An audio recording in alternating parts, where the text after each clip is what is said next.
do that? Yeah. We're on.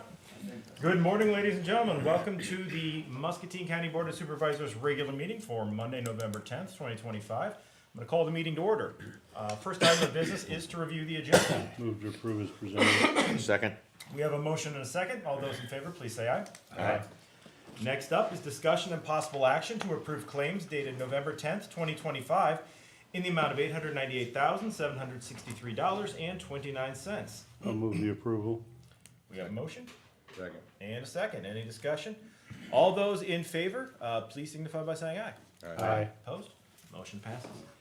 Next up, we have discussion and possible action to approve a settlement agreement with ICAP attorney Caitlin McCullough. Is that how you say it, Caitlin? That's correct. Do Awesome. we need to go into closed session for this, or? I'm not, is this something we, Jim said it was not. yeah, I don't think this is something we can do in closed session, is it? Yeah, So our- usually what I do is go into closed session to allow you to ask any questions related to the settlement or legal process, and then you come out of closed session to actually vote on the approval. Well, But it's up to you yeah. guys. I mean, we're fine. yeah, we don't have it on our agenda, so we couldn't do it anyway. But I don't know that we're gonna have all that many questions. no, it is up to you guys at the end of the day, because it's not required, so. Alrighty, well, so I guess this is a global settlement. I'm assuming we're reaching here. That is correct. This will fully close the matter as to Dean Naylor and his litigation that has been going on for coming up on 6 years here. Okay. So it'll put it to bed. We did a federal court settlement conference at the request of the federal judges. They wanted us to all give it a try before potential trial in April of 2026.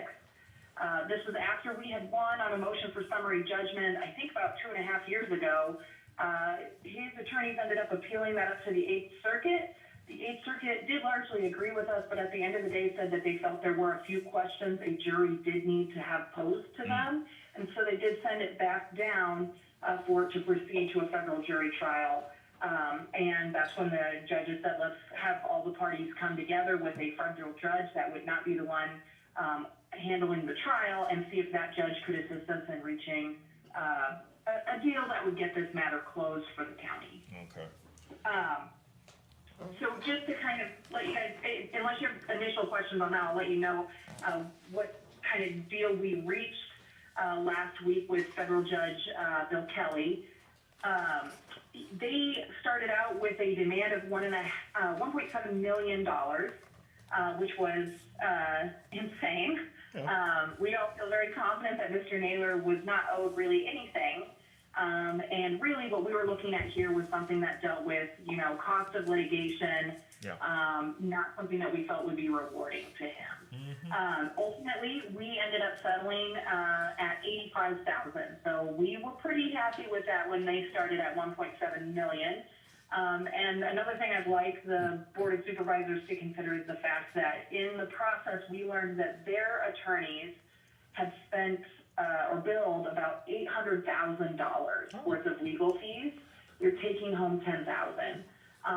So again, we felt that was a pretty good win for us in this matter, and something that, while we are still not excited to be giving him anything, ultimately we felt was not a bad day for the county. Yeah, that seems about right to me. Anybody else have anything they want to say? I'm not really up to speed on what this matter entailed. Maybe that's a better for an offline discussion, unless it's gonna, affect whether you're gonna vote for it.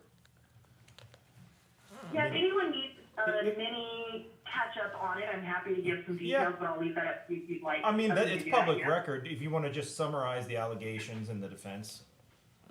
So, yeah, Mr. Naylor was a former jail administrator for the Muscatine County Jail.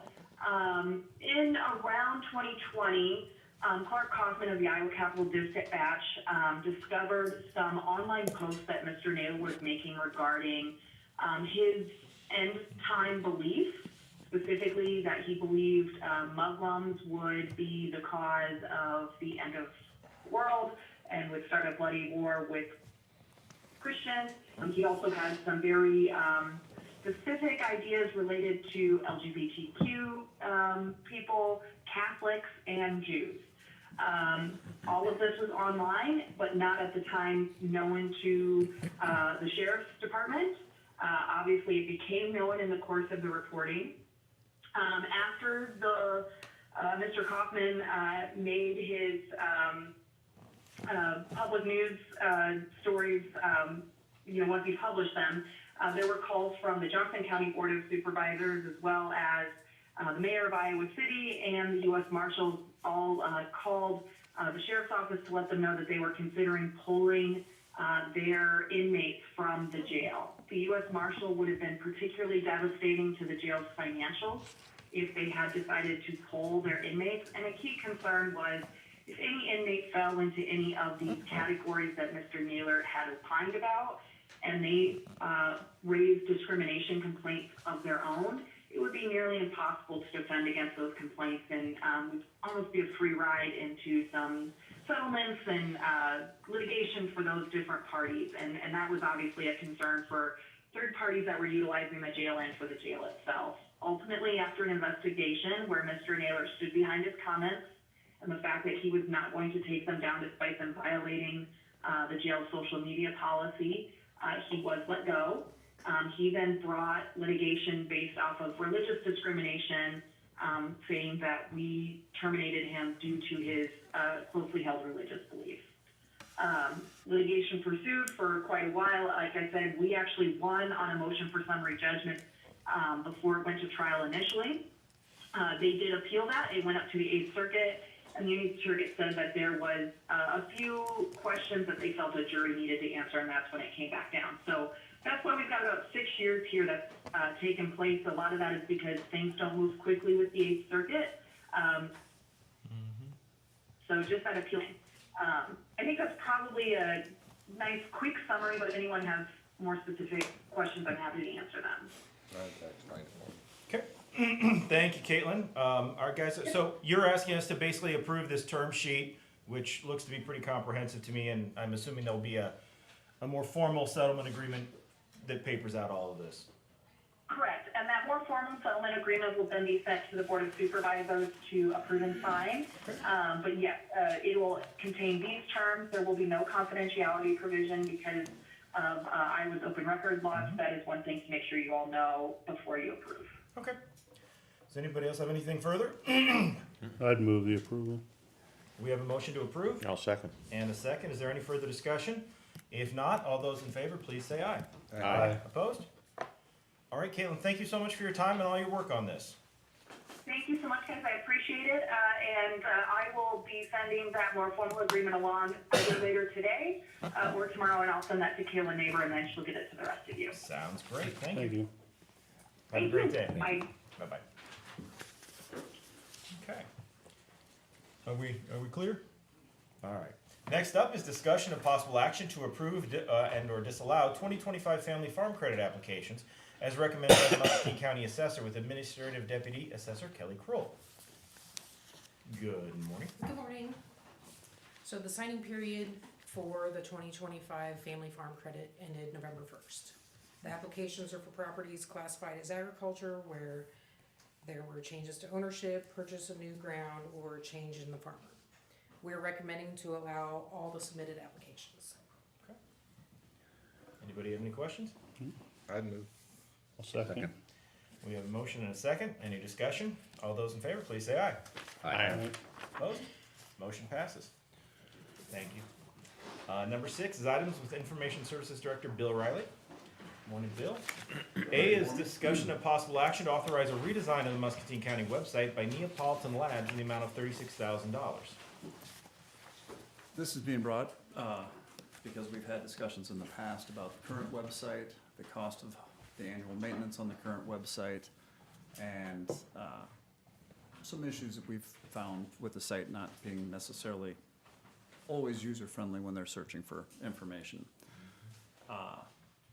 We've had some discussions with Neapolitan Labs, which is currently doing about 30 to give or take county websites, as well as I believe they said about 15 alternative sites for whether that be elections or a county's conservation board or what have it, that they do those as well.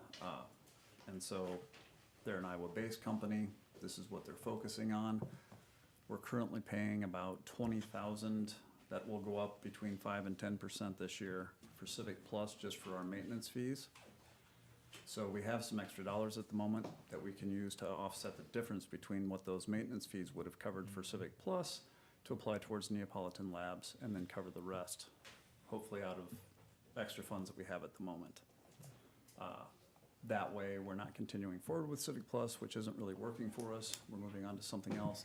And then going forward, our annual hosting costs will be about $4,000 to $6,000. So a huge savings, Going from the 20 to about 4,000 a year. 4 to 6, yeah, somewhere in that neighborhood. Wow. Depending on what features and everything that we add to the site after the initial move. But that would be the intent, and it's my recommendation that we look at this and start working with Neapolitan Labs so we can be off of Civic Plus before the end of that period. Is this something we have to put out for a bid? It's a service we don't. It's just a redesign, so I don't know if we technically. I didn't think so, but Okay, yeah, cool. I think it'd be considered a service contract, right, which is not required. right, we're just changing service providers. What's some of the biggest concerns with our current website that the new website's gonna kind of address or clean up or whatever? So, an example of this, and it's not to pick on elections or anything like that, but if you were to go to our election site and wanted to look for a sample ballot, that layout there is very kind of clustered and hard to discern. On the new site, it's going to break it down by each of those elections, so that, say we had one for school board, you would have that section there that would then have the sample ballot. It would have a link for the election results and one other link, which you can find some examples of that on those sample sites that I had sent you over the weekend. But they do a much better job, it's much cleaner, rather than just having a list of things that you have to go through to figure out which one you want to click on, because it's broken out with space in between each one. And so you can focus on, I am looking for the school elections. These are all the school elections. Now I can see the sample ballots, or I can see the results of those. Our color schemes are dated and, quite honestly, probably not ADA compliant, meaning that there's not enough contrast when you mouse over a link on the website for what the link color turns to and what the background color on the page may be. And so there are several things that are kind of problematic, and from seeing other website redesigns that Civic Plus has done, it's basically the same design, just different coloring, so. And did I read in their bill that they were gonna do, cause ours currently is not very mobile friendly. Right. Right, which is something that they had told us it would be. Yeah, I remember when Civic Plus came in, that was one of our requirements, and I was pretty disappointed in the end product, cause it Right. really is not very mobile friendly. No, it's not. Those large mega menus and so forth that they use just really don't work well on a mobile device. So, I mean, there are some advantages to going to this. It's not just about the price, but the price with Civic Plus has been going up every year a good 5 to 10%. And so we're just trying to get control of costs, get to a better platform. These are things that can't be really updated in the current website. It makes more sense to. It's going to cost us probably, initially when we moved to Civic Plus, that project was about $36,000, and that was 10 years ago. And we're paying 20 grand a year just to keep it up. Correct. So, the maintenance side of things shouldn't be that onerous, so to speak, is cost-wise. So, Well, I remember one of the, and I don't think it ever really came to fruition, one of the things was that the end departments would be able to maintain their own information with Civic Plus, and I think that has somewhat been true, but I don't think it's been as easy as we were led to believe. Was that a fair statement, Ivy? Well, I think that's true. I have to pull Bill and Chrissy into changes that I need made, so I'm hoping this is more user-friendly. Yeah. and we've had problems with some user turnover over the past 10 years with Civic Plus. So, the trainings that were initially done then, some of those people may have been replaced in between. People that came in after them may not have been properly trained, if they were trained by the person that was leaving, or, you know, work strictly from notes that were provided to them. And so we just are wanting to get to a better platform, has a little more modern design, something that's not quite as, I don't know, dark as what our website appears to be. Civic Plus, one of their big things was to be able to find things in 3 clicks or less. Even when I know where some things are, it's not necessarily 3 clicks or less. And if you do a search on our current site and you click on, even though it shows you something that may be what you're looking for, if you click on that, it just takes you to all the results of the search. It doesn't take you to that particular site or page. And so that's one of the things that Neapolitan Labs does better, that if it shows you, hey, this is, you know, possible results that you would be interested in, if you click on that, it takes you right to that result, as opposed to all the other 72 results that may show up with it. And you've been planning for this, you added in this year's budget, right? We didn't really have it in this year's budget, but it was something that we'd started discussing during last year's budget discussions. How many years would this be for then, this contract, just This is just- yearly? Yeah, Okay. So it just basically the 36,000 outlay, and then you go onto a maintenance plan. Is it their hosting? yeah, they're hosting, So it's a hosting plan, so you pay 5,000 or 6,000 a year for the hosting. And Right. you could experience increases. Right, I mean, we do expect some increases, because I'm assuming that since they're hosting most likely on someone like an Amazon Web Services, Google Cloud, or Azure, that if they have costs that go up, those may be passed on. You know, that's just normal business. But right now, again, we're paying 20,000, which is probably gonna go up about 5 to 10% before we get our invoice. And we can move off of that platform. Essentially, if we stay with Neapolitan Labs for 6 years, it should about pay for itself. So if it isn't currently in the budget, just help me understand where the. The 20,000 was budgeted for the maintenance. So you have 20,000 right there Yes. that was budgeted for me. Right. Right. And right now, we have a surplus for some things that we purchased out of for this fiscal year, at the end of last fiscal year. And we kicked some things to this year from last year. But I do have a slight surplus that should cover that difference of about 16 to 18,000. It also looks like you can spread it out over time if you needed to. If we wanted to, we could. I don't see any advantage to that, But, yeah. because it looks like there's a little I'm sure extra, there's a finance charge to it. yeah, on the back end, so. Naturally. Okay. Okay. Any further discussion? I would move the approval. All right, we got a motion. I'll second it. We have a second. Any further discussion? All those in favor, please say aye. Aye. Opposed? All right, thanks, Bill. What else you got for us? The next thing should be a policy change regarding our password policy.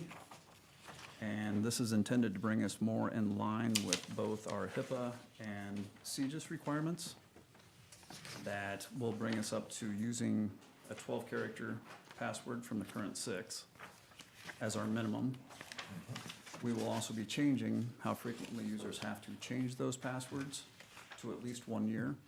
If we can get everybody over to multi-factor authentication for their Windows desktop logins, we might be able to look at just only changing that when there has been a breach that your account was involved in.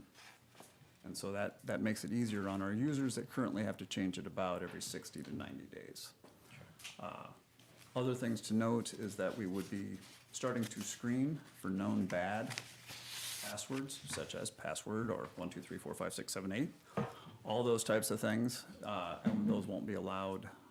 We currently do not allow reusing passwords, so we're going to not be doing that, but we will be implementing this dictionary, is what it's called essentially, for these known bad passwords, or easily cracked passwords. And so we're about halfway through our users and computers to getting them onto what's called Windows Hello for Business, which will meet that MFA requirement for the bulk of our users. There are going to be a subset of users that will have to have a hardware key or token assigned to them if they work on computers that are shared by more than 10 users. Because that's a limitation for our previous platform and with the one that we're built in with Windows, that 10 users only. After that, you have to have something else, or whoever's the oldest would lose their credentials on there and have to be reconfigured, and so that becomes problematic.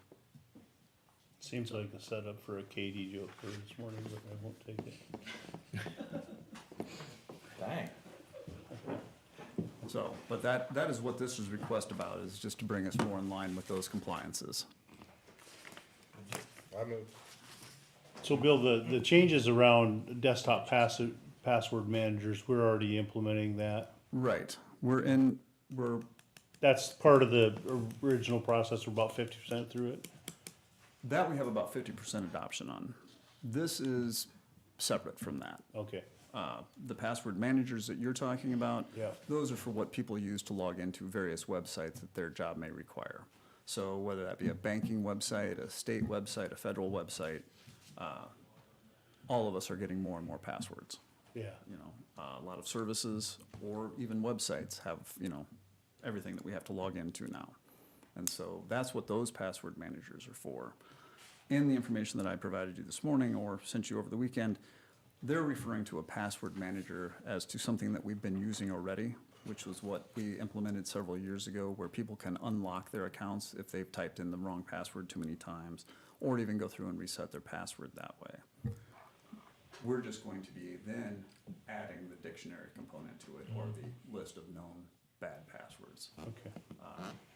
And then kind of working with users, which we're not going to be implementing this as soon as this meeting's over or this is approved. We're going to be working with offices so that we can apply the new policy kind of office by office, and work with them on how to go through changing passwords going forward so that they can see what their requirements are, what they may be failing on the requirements, and help them with that whole process. And then, so this change, I would say this is probably, will be incorporated into our work with Karosh as well, as far as our HIPAA Correct. compliance. Yes, which this is something I had been working with Nancy on prior to. Yeah, And making our revised policy more direct in line with what the HIPAA policies would be.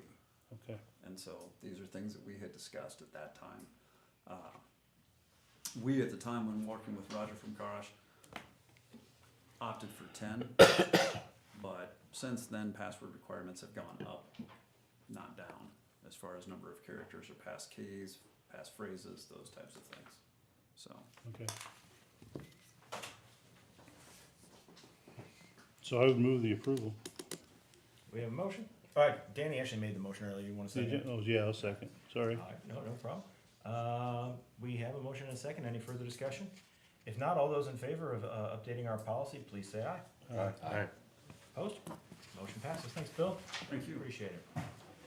Item 7, items with County Sheriff Quinn Reese and Jail Administrator Matt McCleary. Morning, gentlemen. Good morning.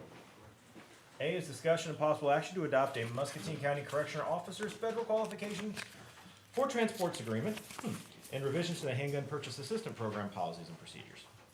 So the HPAP program, the Handgun Purchase Agreement Program or Assistance Program, is something that we've had for quite a long time. I don't remember if Deloitte put that into place or if that was a CJ thing.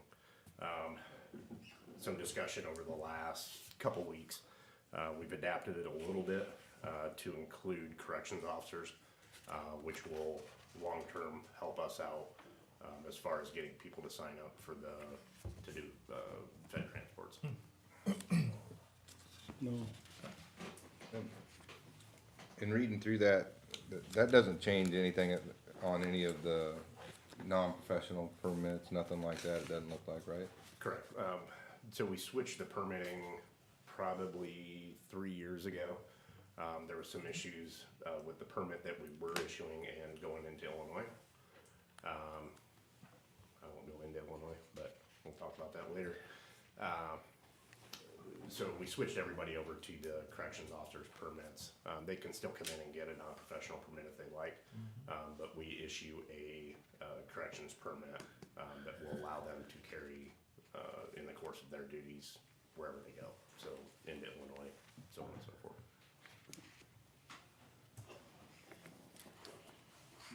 Okay, I will move the approval.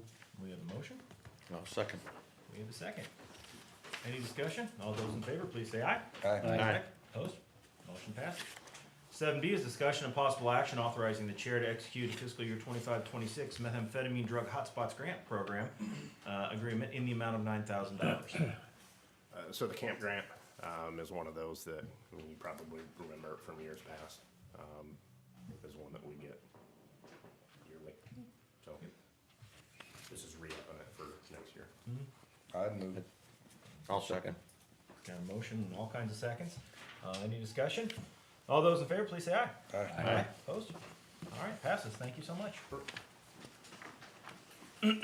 Item 8, items with County Development Director Eric Furness. A is discussion and possible action to waive the requirement for 3 readings and to approve ordinance 1110-2501, rezoning certain real property in Bloomington Township from A1 to R1 on the second and final reading.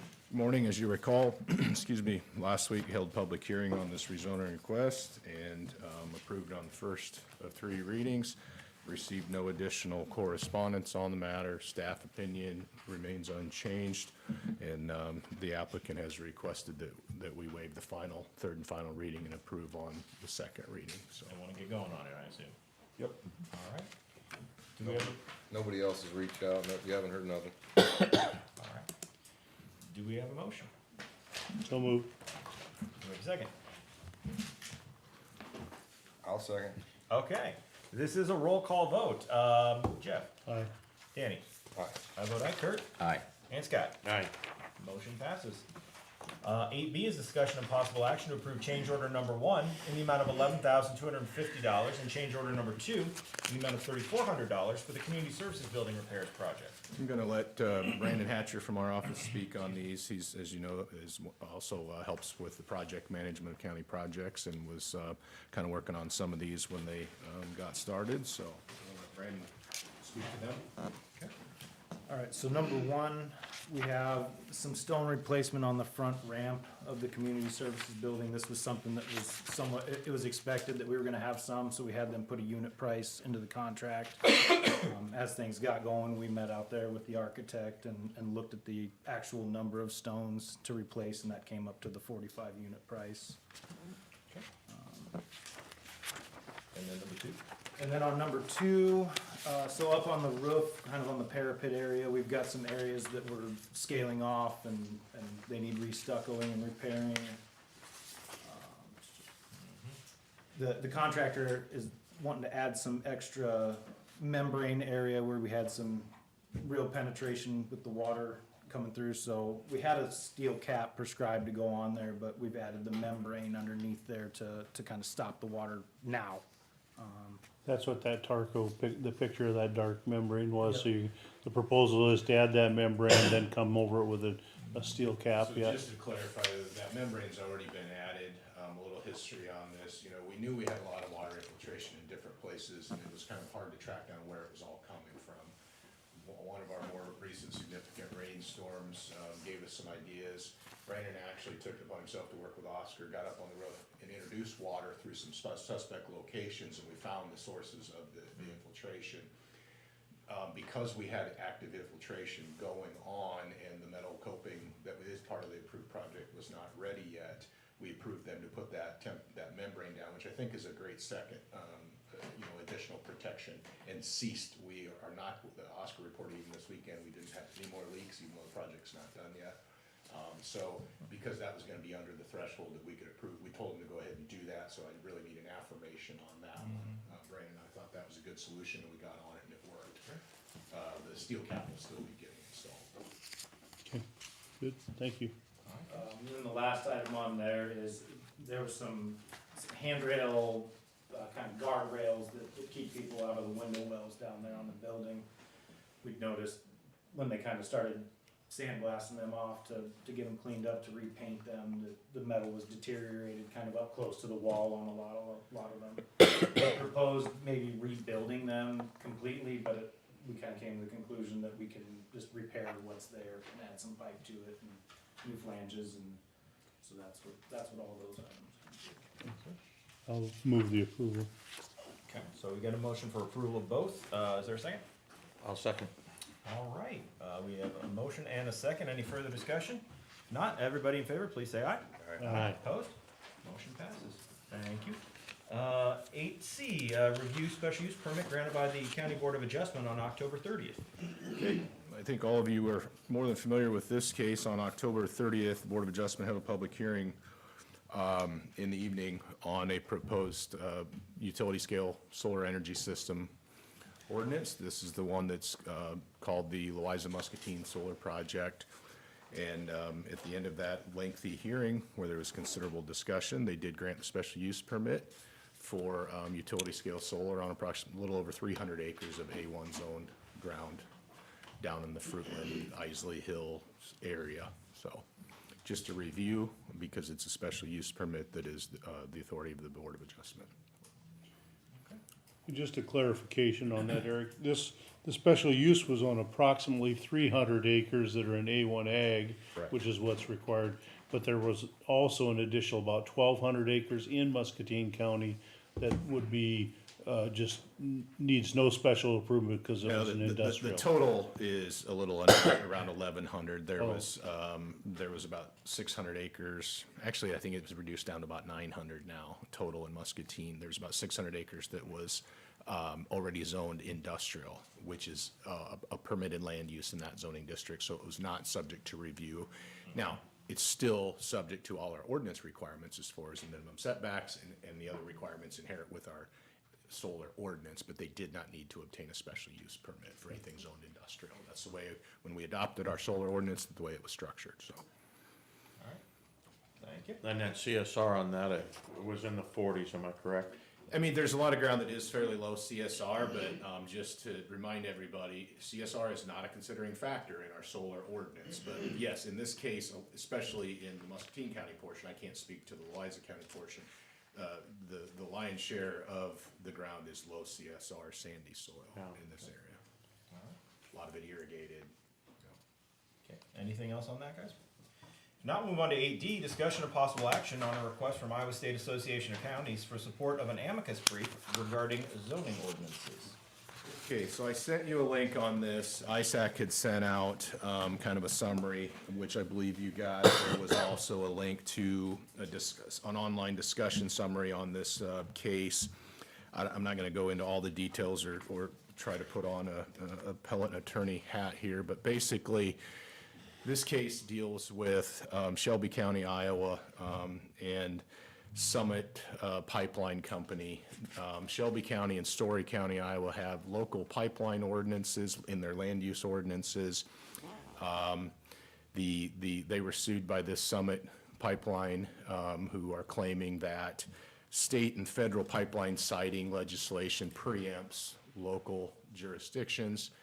That's been through an Iowa appellate court, which there was a ruling, and now they're appealing to the United States Supreme Court because there was at least one of the appellant judges had some comments and some concerns with some of it. ISAC believes, and I personally do too, that there may be reason that other counties may want to pay attention to this and join support for pushing back on this assumption that federal and state pipeline siting preempts local land use regulations. I don't come to you very often and discuss these matters. You know, we try to work with our state legislatures, and federal law is what it is. But this is one of these areas where we see changes, and I personally feel like we're seeing an erosion of local control in some of these areas, particularly when it comes to like carbon capture pipelines, and the argument that these should be considered public utilities, where there's a common public good, where eminent domain should be used. Now this, I don't believe is an eminent domain case. But we've seen this. This is an emerging trend, it seems like, and I think this is one where we may want to, again, it's your decision. I'll defer to your judgment on this, but I really think that there are some potential future ramifications that would, if we could kind of put a line in the ground here that, hey, not every county is the same. We should have the ability to have local oversight on different types of land use, and we see this as just another potential erosion to that local control concept. So I think, I would urge you to strongly consider supporting this brief, but again, it's your decision, and we'll do whatever you guys. So essentially, Story County had an ordinance in place. They took it to the Iowa Supreme Court. Iowa Supreme Court ruled against that ordinance, saying that they can move forward. So now they wanna put kind of a class action lawsuit with all the counties to take it to the Supreme Court. No, it's not a class action lawsuit. I think it was actually a federal lawsuit brought by the pipeline company with a judgment against Story in Shelby County. And that was taken to an appeals court, which did side with the original judgment on behalf of the pipeline company. However, the Supreme Court has indicated that they're willing to take a look at this case. So So they're asking for it's several not, counties in Iowa to contribute at least, I think it's at least $500 to help that. right. them The fees. estimated cost of the filing the amicus brief was around $25,000, and they're looking for some support from other counties to do that. You have the option of, committing funds, or even just if we want to write a letter of support. I mean, I think there's different ways. I think it would be helpful, $500 from different counties could go a long way. We can talk about the public good out of that. We have to prove, anytime we expend tax dollars, but I think that would be, we could pretty easily, in my mind, articulate that there's a public purpose in those types of funds, certainly if we value local land use policy and control. My initial response to the letter when I saw it, and we talked to Jim, and he's like, yeah, whatever, was, I think, depending on the administration and whether it's CO2 or not, I'm not concerned about the CO2 in this case, but I'm really more concerned in if you read this, if you listen to the discussion by the attorneys, the pipeline company is using the Federal Pipeline Safety Act to dictate routing in the county, and saying counties have no say in routing, and I think that has a longer term implication on other things. If you remember a few years ago when we had the little battle here on routing of a utility line, when MPW and SIPCO wanted to do that N+2 project, and we had to get involved in that fairly heavily to influence how that routing would be. I think we were lucky that it was more local providers in MPW, so we had some success and made something that worked better for the landowners and us. But I get concerned if you can have a, federal or even state, just eliminate all local input on how these things should be routed. Because we know our local conditions, our local topography, and any issues we may have. So I think it's about a local control question to me, not necessarily about a CO2 pipeline. And I think that's the amicus brief is all about, that is at what point does it stop, and how far do you stretch those? Maybe they need to be more clear in when they write legislation to what it really is controlling, so you can't use it for everything. So it looks like certiorari has not been granted on this, meaning that the Supreme Court does not yet have to take this up. Correct. Based on the characterization of the circuit split in the law, there's at least good reasons for them to do so. I'm not averse to sending $500 to support this. I am averse to us doing that if it's not even gonna get heard. Now, they want it by November 21st. Do we have any idea how? I mean, normally cert decisions are decided in 30 days, which would be last week, according to this. So, I mean, I'd be happy to send it if cert's granted by then. Otherwise, because if I don't see a point in us paying to write a brief that that it's not gonna get considered because the Supreme Court declines to take the case. So I would support donating that money or supporting this measure, but only contingent upon cert being granted by their deadline. Well, I think there's two questions too, and they talked about that, it's a $25,000 is what they've got an agreement to write this brief. Well, 99 counties, you don't need 500,000. So they're already anticipating less than 50%. So, do we want to send them $250, which would be more appropriate, or not? Or just a letter of support. I mean, not everybody's an ISAC member, but Maybe a letter of support. I'm for a letter of support. I'm for some amount of money, but that contingent on cert getting granted, because we wouldn't get that back. Yeah. Yeah, and ISAC, kind of, if you listen to them, which I did, I listened to the call, they have a contingency fund, so it's not like, It's still gonna get filed. if it's it- not like they don't have the money to do this. Right. It's not hinged on anything. I think really probably more importantly would be, you know, do we wanna make a statement around local control or not? That's really, to me, that's the question. Do we want to tell, you know, and, you know, sometimes I talk out of both sides of my mouth, right? Cause you have the same issue when you get into like confinements and their siting and location, which, you know, you probably really don't want local control over that, cause you have to, it's a slippery slope. Hey, your point is well taken, Nathan, in regard to if it's heard or not heard. As you guys talked about this, my thought is send a letter of support, and I'll be happy to, send a check for $500, at the point in time that it's heard.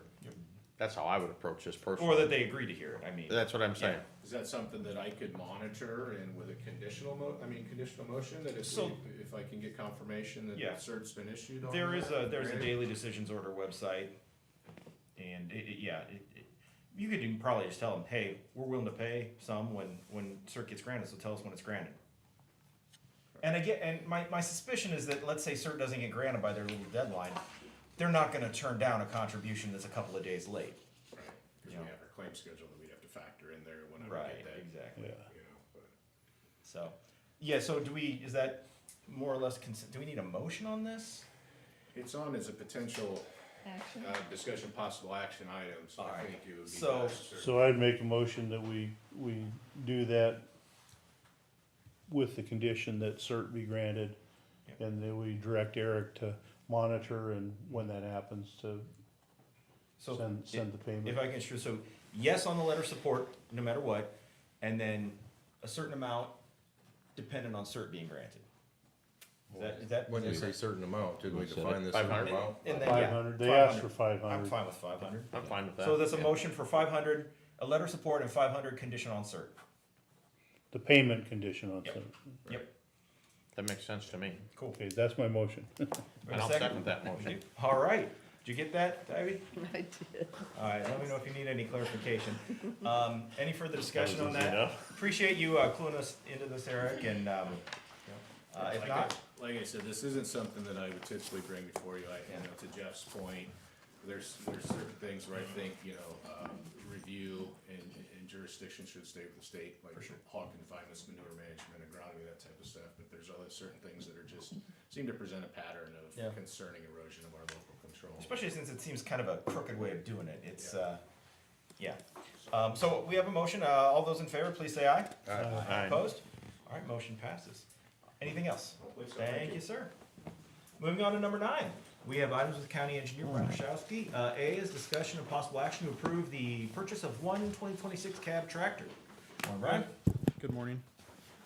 Yes, you guys should have seen a summary of quotes in your packet. more like summary of quote, right? So Oh, no, wait, there are two, I'm sorry. I was We got reading it two. wrong. So, I was reading it wrong. yeah, what you see there is Try to be clever, that's what I get. on the left is John Deere 6M 115, and then to the right is the Case equivalent. These machines are very similar. Their specs are almost identical. The John Deere 115, we actually have one. Technically, it's a 110, but that model has now turned into the 115. We bought that, I think, 3-4 years ago. So, this will replace a tractor that actually just kind of shucked out on us. We had a 7210. There gonna be a trade on that, Brian? So currently, it's there's not much value to it. The transmission went completely out on it, so the repairs are way greater than what the actual value of the machine would be. It's a 25-year-old machine with 12,000 hours. So going through the dealership, we are not getting much of a trade value. My intention, talking with some other county engineers, is to go on to an online auction house, maybe get it out there, get it to some people that either farmers who wrench on stuff themselves or some other implement places that maybe would want to fix it up in-house. It might bring the value up some. So, but yeah, the repairs are very steep. We're looking at, over $30,000 to get that 12,000 hour piece of equipment operational, and then it'd have about a $30-some thousand value. So, I just don't see it being worth it, especially given the high hours of the machine. So, Has that tractor had engine work previously? no, nothing more than just your general Okay. maintenance. But it's certainly a tired unit. So, I'm sorry. Were you talking about the one that the older machine or the one that we purchased a couple machine. years ago? Yeah, the older machine. Yeah, I think it's had some overheating issues before. But honestly, with the type of work we're doing mowing with them, it's actually pretty common. They're in a dusty environment, and it can. I mean, guys are constantly washing them out, but overheating does happen. So, but yeah, we were pleased with the John Deere price there. This doesn't include a mower. We actually have a mower that we purchased here about a month ago, so it's going to kind of work out to put that mower on the back of this unit. So, All right. Then you'll mainly use that as a shoulder. mower machine? Yeah. Yep. I looked that machine up last night. It's an incredibly nice machine for that application. Yes, it is. Uh-huh. Mm-hmm. Okay. Do we have a motion? I would move. I'll second. We have a motion and a second. Any discussion? All those in favor, please say aye. Aye. Opposed? Motion passes.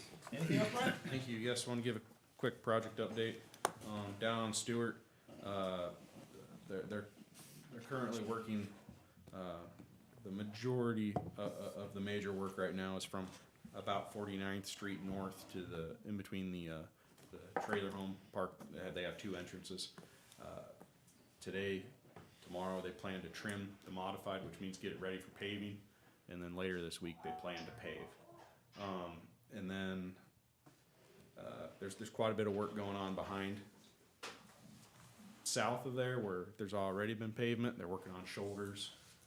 A utility company's working on relocating a fiber. That's kind of holding up the shouldering job right now. But once they can get that relocated, it should help things out quite a bit. Our 180th Street and Pleasant Prairie box culvert. We haven't heard word from the contractor, but we've seen their notice of demolition, so they can start to remove the bridge by November 19th, and I anticipate them to do that. So hopefully we'll hear exactly when they're going to close the bridge, but I assume it'll be sometime next week. So they'll get going on that. They'll remove the box culvert that's there, and then they'll construct another box culvert. So I think there's enough time left in the year to hopefully get it done, and if not, there's the chance it could sit closed for the duration of winter. But given the vehicles per day, we also saw a really good price on this because we did allow for winter work. It's kind of the nature of the beast to stretch our dollars farther by making it more flexible for the contractors. Our Mosquito Creek Bridge, which is on F70, basically it's in the Cedar River bottom there. It's the smaller bridge. That is going to be in the December DOT letting. So, and that has a late start date of May of 2026. And I know that we specifically, in that case, we requested no winter work be allowed. So, with that, the contractor doesn't get free time if they close the road. They are getting charged days, so the clock starts. We felt a road of that importance, with that much traffic, we'd like it to be closed for the minimal amount of time that it can. And that's all I got for project update. Thank you. All right, thank you. Okay, moving right along. We are now, item number 10, discussion of possible action to approve the minutes of the November 3rd, 2025 regular meeting. So moved. Second. All right, is there a motion and a second? All those in favor, please say aye. Aye. Opposed? Motion passes. Correspondence, Scott? I had nothing to note. Jeff? Nothing to note. Trying to think if I had anything to note. No, I didn't either. Dan? Nothing. Kurt? None. How about meetings? I had none. None. I had none. I had none. And I had none. Well, I've never exciting seen week this for happen everybody, before. right? All right, we got a week off. Awesome. Let's see, then items, number 13 with the administration office. A is discussion of possible action to review applications and approve 2 appointments to the Muscatine County Historic Preservation Commission for terms ending January 1, 2027 and January 1, 2028. So we've got a couple applications here. Yeah. Step on up, sir. Good morning, gentlemen. We have 2 open positions on the commission. You have 2 open? Do I have 2 open? Nathan and Steve resigned back in October, and then Mary was removed from the commission last month. So in October, we had 1 position open. We didn't have any applicants. We utilized social media and posted that there was 2 openings, and we've received 3 applications. The 3 there, Elise Shield has a background in archaeology. We were kind of surprised, shocked, and excited about that one, just because of her background. Todd Stammer contacted me personally, wanted some more information about the commission, what we did. And he applied. He's got a background with the Pearl City Buckskinners or Mountain Men. He's been very active with them for years.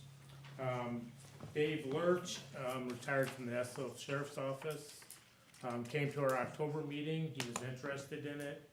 I'm not sure why the paperwork took as long as it did with him. Doesn't matter either way. All 3 we think are very qualified and good candidates that work well with us. The hard part's narrowing it down to which 2. As I've told all of them, December 31st, there's 4 commissioners, their terms end. I know of 1 myself that is planning on requesting to be reapplied, but I've not heard the decision from the other 3 yet. So I'm hoping to get that narrowed out next month, so by January, you know what decisions should be made.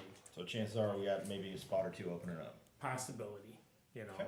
And that I've encouraged, as I told all of them, I hope they're considering staying on the board because they're working well. But, you know, those decisions they've got to make for themselves. All right. You guys have any strong feelings? That archaeological one, that's pretty crazy, right? Yeah, I was, and that, I said I've not contacted or reached out to her, but with her background just brings a whole lot of knowledge to the commission, you know, to help us out. Yeah, actually, I read through them and I was like, yeah, I was hoping one of you guys to have something. I don't know. I think they all look like they'd be fine commissioners, and that's always a challenge, so we really appreciate people. I think that Elise would be a good addition to the group, and then, I don't know, David or Todd, either one would be, seem like they'd be fine. I don't know any of them. I'd make a motion to approve Elise and David Lurch. Okay, we got a motion. Is there a second?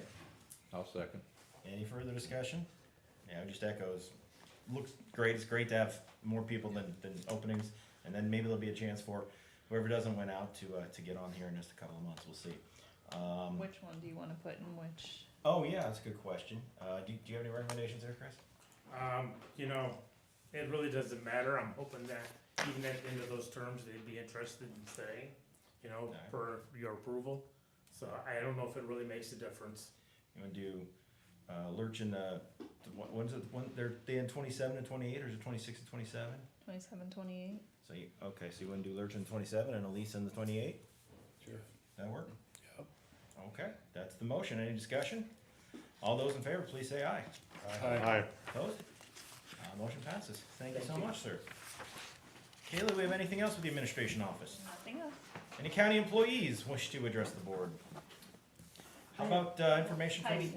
Oh, I'm sorry, Tybee. Just waving. You gotta jump out at me. I just want to announce that on Thursday, November 13th, the county auditor's office will be conducting our post-election audit team by the Secretary of State the day after the election. Every county in Iowa is given a precinct to recount. So ours is Moscow Township. So the ballots from that precinct or from the Wilton precinct within, that Moscow falls into this time. And that starts at 1 PM. The public is invited. I have a team of 4 election workers that'll be coming in, and they will open that precinct bag and hand count the first race within that ballot bag. Very good. So, Do we need to canvass this? When do we yes. do the canvas of the, yes, and canvass is scheduled for Wednesday, November 12th at 9 AM, the first tier canvass, Okay, our county. Thank you. all right. Mark your calendar. I'll put that on my calendar. Let's do it right now. Anything else? Anyone? Anyone? Any members of the public? Nobody? All right, unless there's anything further, the meeting is adjourned. Thank you all.